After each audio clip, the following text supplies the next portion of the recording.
Hello, good morning. Welcome back to total cost. ಇವತ್ತು ನಾವು ಎಲ್ಲಿ ಬಂದಿದ್ದೀವಿ ಗೊತ್ತಾ? ಅದು ವರ್ಲ್ಡ್ ಯುನೆಸ್ಕೋ ಹೆರಿಟೇಜ್ ಸೈಟ್, ವಿಶ್ವವಿಖ್ಯಾತ ಹಂಪಿಗೆ ಬಂದಿದೆ. ಫಾರ್ ದ ಫಸ್ಟ್ ಟೈಮ್ ಒಂದು ವಾರ ಮುಂಚೆ ಬಂದಿದ್ರೆ ಹಂಪಿ ಉತ್ಸವ ನೋಡ್ಬೋದಿತ್ತು. But we weren't aware about that. So ಇವಾಗ ಬಂದಿದ್ದೀವಿ. ಒಂದು ಸ್ವಲ್ಪ ಹಂಪಿ ಉತ್ಸವದಿಂದ ಕಂಪ್ಲೀಟ್ಲಿ ಎಲ್ಲ ತುಂಬ ಒಂದು ಸ್ವಲ್ಪ ಕ್ಲೀನಿಂಗ್ ಎಲ್ಲ ಮಾಡಿ ಜಗ ಅಂತ ಮಾಡಿದ್ದಾರೆ. ಸೊ ನೋಡ್ತಾ ಇದ್ದೀರಾ, ಇಲ್ಲಿ ರಶ್ ಅಂತ ಅಷ್ಟೇನಿಲ್ಲ. ಇದೆಲ್ಲ ಹೇಗೆ ಅಂದರೆ ಬುಕ್ಕಲ್ಲಿ ಓದಿದ್ವಿ, ಹಂಪಿ ದೇವಸ್ಥಾನ ಕೃಷ್ಣದೇವರಾಯರ ಅಂತ. ಸೊ ಹಂಪಿ ದೇವಸ್ಥಾನಕ್ಕೆ ಡೈರೆಕ್ಟಾಗಿ ಬಂದು ನೋಡೋದು ಒಂಥರ ಖುಷಿ ಇದೆ.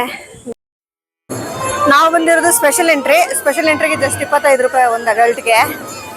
ಸೊ ಇಲ್ಲಿ ಬರ್ತಾ ಇರೋದು ಫ್ರೀ ದರ್ಶನ.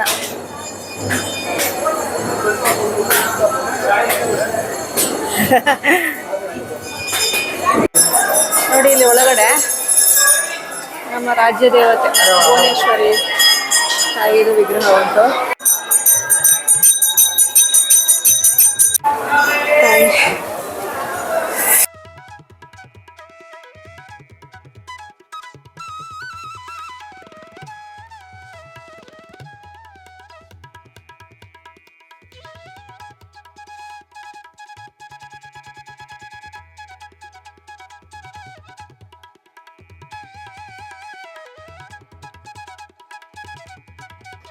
ಸೊ ಇಲ್ಲೊಂದು ಮ್ಯಾಜಿಕ್ ನೋಡಿ, ಈ ದೇವಸ್ಥಾನದ ಗೋಪುರದ ಪಿಕ್ಚರು ಗೋಡೆ ಮೇಲೆ ಉಲ್ಟಾಗಿ ಬಿದ್ದಿದೆ, ಅಂದರೆ ನೇರಳಿದು.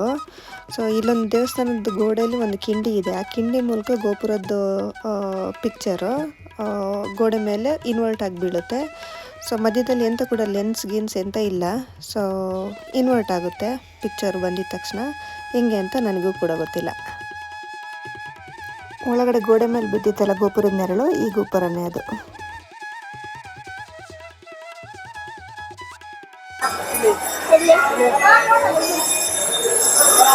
ಒಬ್ಬ ಕರ್ಚೀಫು ಹುಟ್ಟೋಗ್ತಾ ಇದೆ ಅಂತ ಹೇಳಿದ್ರೆ, ದೋಸೆ ಹಂಚ ಮೇಲೆ ಕಾಲಿಟ್ಟಿರೋ ಥರ ಇದೆ. ಸೊ ಅದಕ್ಕೆ ಒಂದು ಕಾಲು ಇಡೋದು, ಈ ಕಡೆ ಕಾಲು ಸುಟ್ಟಾದ್ಮೇಲೆ ಈ ಕಡೆ ಕಾಲು ಇಡೋದು.